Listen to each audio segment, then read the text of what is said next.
What's up, guys? I'm going to be reviewing Everything by Nicola Yoon, and which I might have said her last name wrong. I apologize, but I'm going to review this book.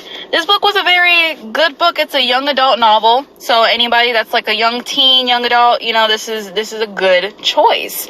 Now, this book is about 18-year-old Madeline, and she is treated by her mother and a nurse that comes in from time to time to check on her with a severe combined immune deficiency. They call it SCID in the book just to make it short, and they abbreviate it as like bubble baby disease. So to like a rundown of this disease that she has, basically like she can't go outside at all.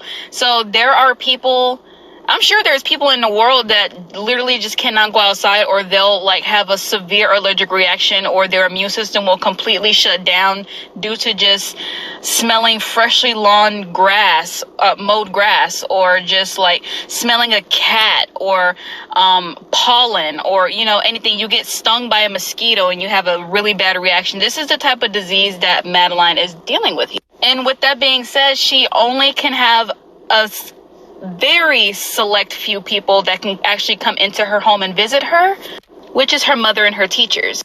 Now, Madeline has a very big imagination. She's a very smart girl. She knows that there are a lot of things that she is missing out on in life. And she has like a list of things that she wants to do if she was to ever step out the door.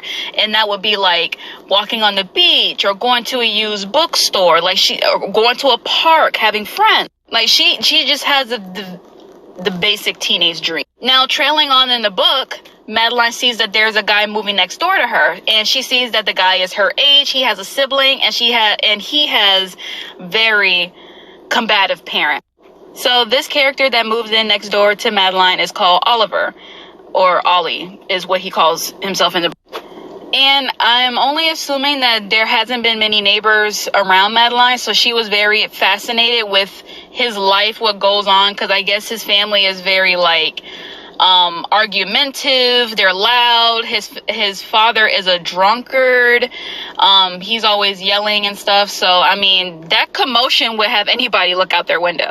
But her bedroom window and Ollie's bedroom window is kind of like neck and neck. So they communicated through the window, and she gave him her email address, so they're not always communicating through the window.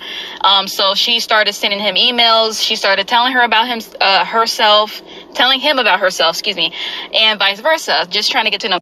Anyway, later on, going down the story, this young teen definitely got way too curious. Ollie was he understands her condition, but was only letting her know things that she is really missing out on life, because he's been out in the world. He's experienced what she would like to experience. So I'm not gonna spoil anything else, but that's just the rundown. I rate this book a 10 out of 10. This book was absolutely beautiful. It was so cute. I love just the connection that these two had in this entire book. And there is an absolutely jaw-dropping plot twist at the end. Well, I wouldn't say plot twist, but it was so jaw-dropping.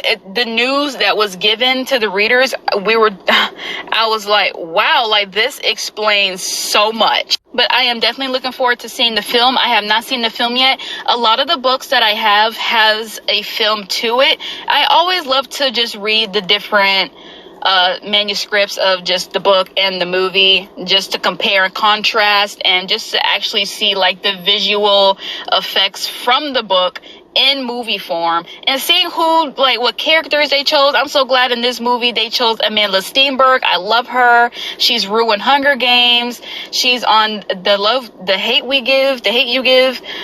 She is an amazing actress. But anyway, I really do hope you guys give this book a try, because it is a 10 out of 10 in my list. And I will see you guys in my next book review.